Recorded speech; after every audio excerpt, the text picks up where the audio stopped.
problemas foram crescendo, e aí deu para entender que não era. Os trabalhadores na Inglaterra começaram a perceber que não era assim. Fizeram movimentos, foram para as ruas, foram ao parlamento pedindo uma carta de direitos de trabalhador. Lá pelos anos 60, 70, na Inglaterra, eles conquistaram o direito de se organizar em sindicato para lutar pelos próprios direitos. Então, entendeu-se que era preciso ter uma figura, né, permanente, que pudesse dar conta dessas demandas para não ficar à mercê da esmola, da boa vontade, numa dimensão de problema que as pessoas não mais davam conta naquele modelo de proteção anterior.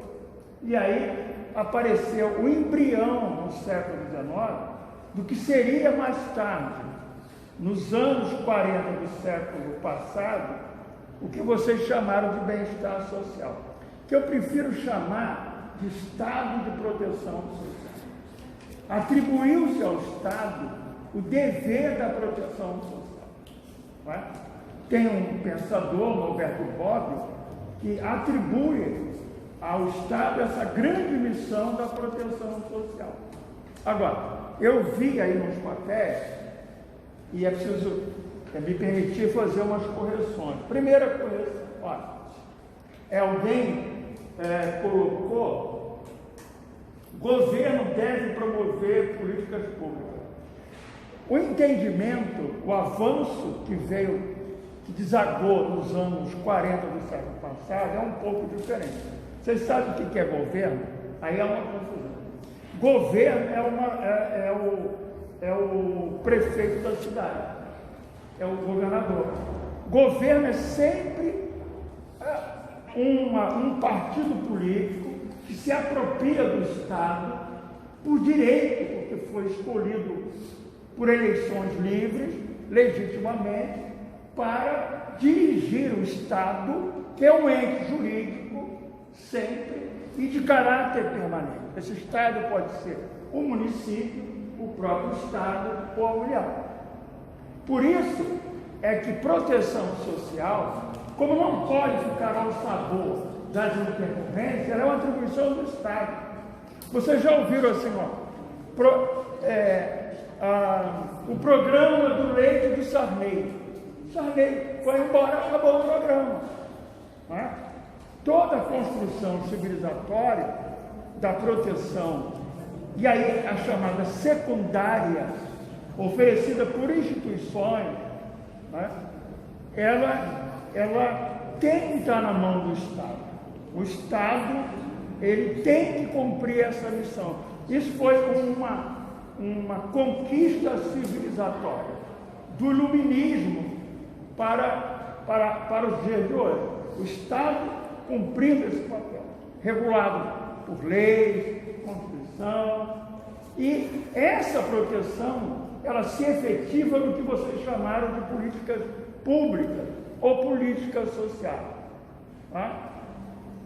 Elas têm que ter o caráter permanente. Sai o governo, entra outro governo e elas têm que manter. Dada a complexidade, porque ela precisa de orçamento, ela precisa de instituições, ela precisa, porque junto com isso veio o conhecimento que se acumulou. Na saúde, você precisa aportar todo o conhecimento acumulado para garantir programas de controle de hipertensão, diabetes e coisas tantas. Nas demais, né, você não pode ficar à mercê do acaso. Né? Então, é o Estado que se atribui isso. E aí precisa que se entenda que isso, vou repetir, é uma conquista civilizatória. E mais, esse Estado ele é garantidor de direitos. Essas políticas vêm numa concepção de direitos que começou lá na Revolução Francesa e teve seu grande momento com a Declaração dos Direitos em 1948, quando nasceu a ONU, exatamente no pós-guerra, né? Agora, é importante acrescentar para nós, os espíritas, né, é o seguinte: primeira coisa, que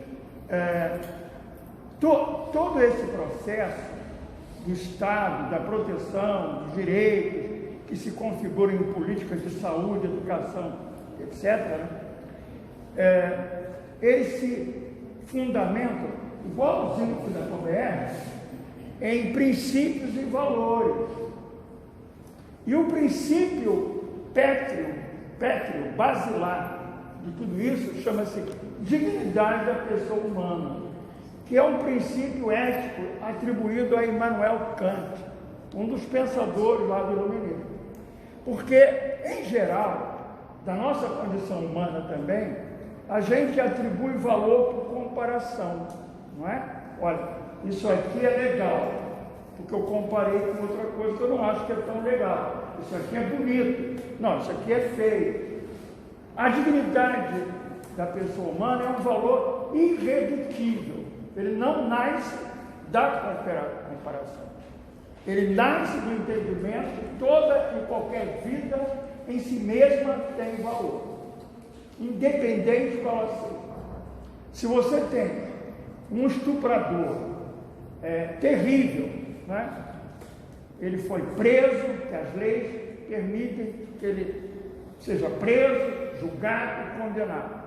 Ele é horrível, a sociedade toda está horrorizada com ele, mas ele estando preso, o Estado, que teve o direito de prendê-lo, de julgá-lo, dentro de um processo legítimo, até com defesa, deve garantir proteção. Ele deve ter habitação, seja prisão, direito a comer, a ter saúde, educação, por mais absurdo que isso possa parecer. Isso foi uma conquista civilizatória em nome do direito humano. Todos os direitos nasceram desse princípio. E aí que vem a igualdade. Todos somos iguais no sentido da dignidade da pessoa humana. Todos. Não há um mais nem menos.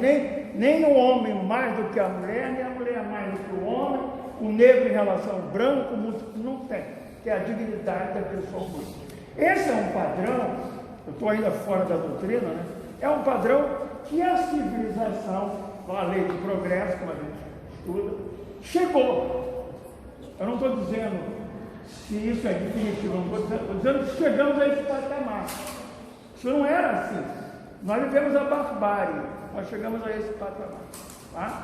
E isso é trazido para as constituições. A nossa Constituição, a de 88, ela tem, logo no seu início, quando se define o Brasil como uma república federativa, ela tem o que se chama fundamento. A Comerg não tem fundamento, o Brasil também tem.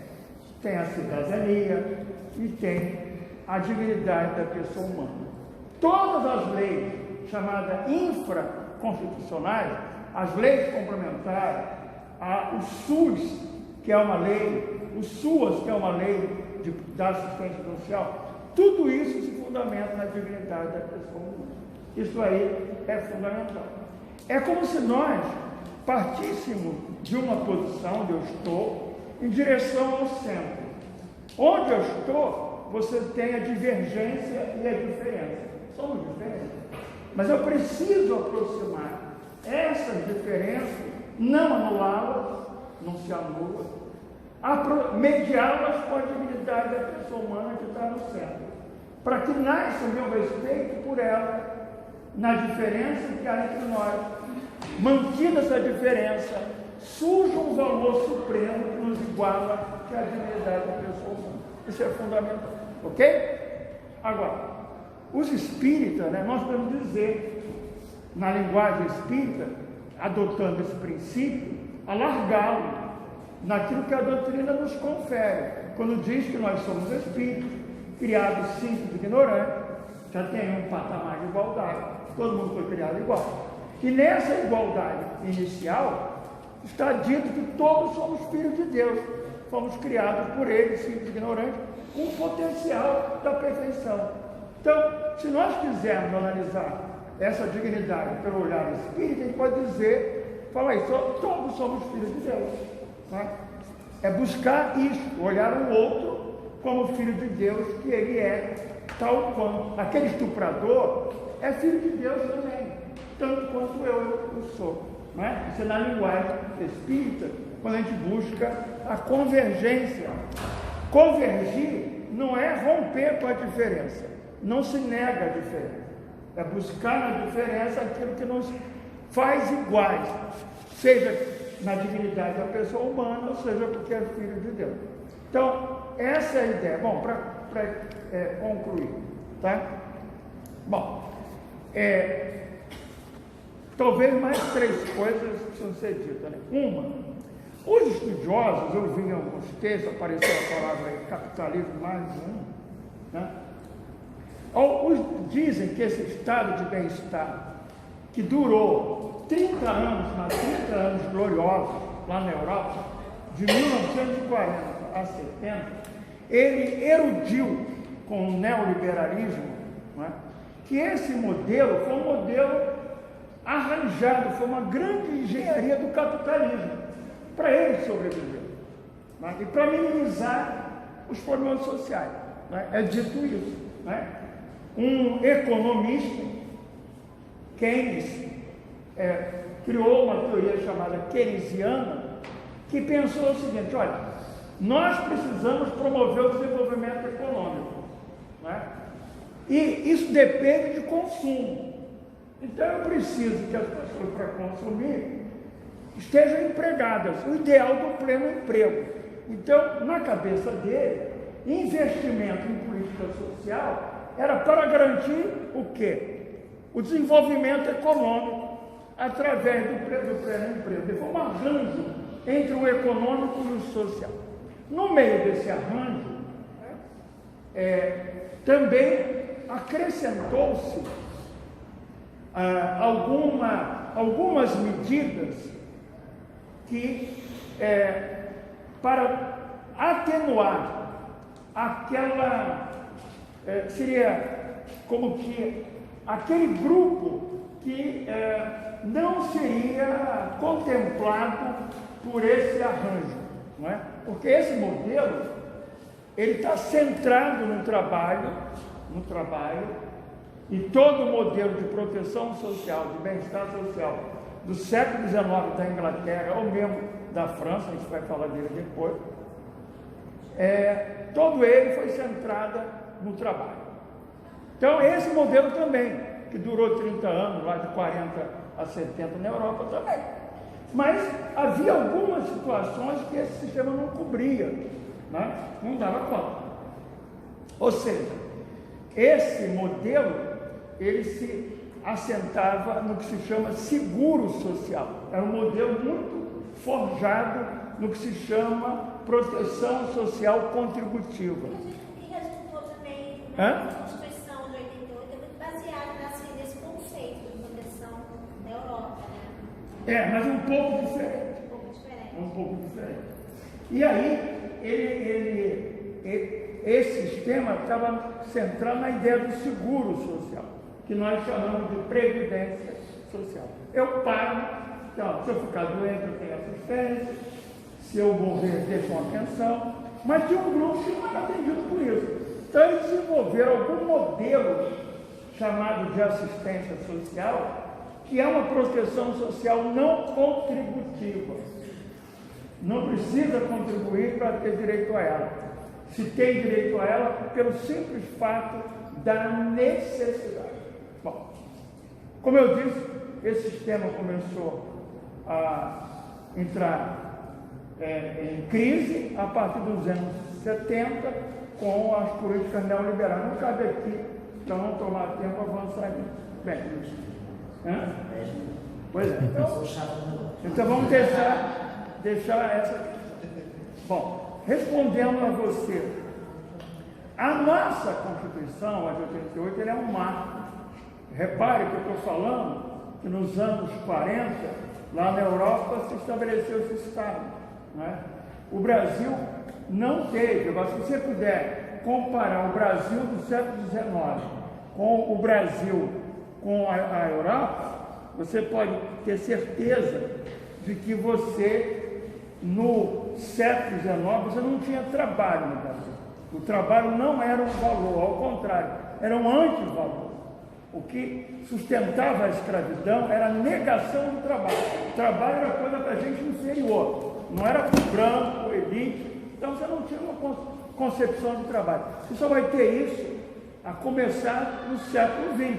Então, significa que a gente só foi iniciar alguma ideia de proteção centrada no trabalho no governo Vargas, com a CLT, a consolidação da lei do trabalho. E o resto, quem não era trabalhador urbano, que isso tem muito a ver com o urbano, continuava dependendo de uma outra proteção que apareceu aqui com o nome de assistencialismo do centro espírita, que a gente chama de proteção sócio-religiosa, a proteção oferecida pelas igrejas, que além de ajuda material, dá ajuda moral e espiritual. Só em 88, tá, é que há uma ruptura mesmo com tudo isso e se inaugura uma nova ideia. E essa nova ideia, o artigo 195 da Constituição, ele é esclarecedor. Ele diz assim: a seguridade, e a seguridade no artigo 194 é um conjunto integrado de ações dos poderes públicos e da sociedade, tá? Para oferecer proteção social. Então diz aqui 195, né? A seguridade será financiada por toda a sociedade. Esse é um princípio caro, que começou com a Revolução Francesa, muito abraçado pelos franceses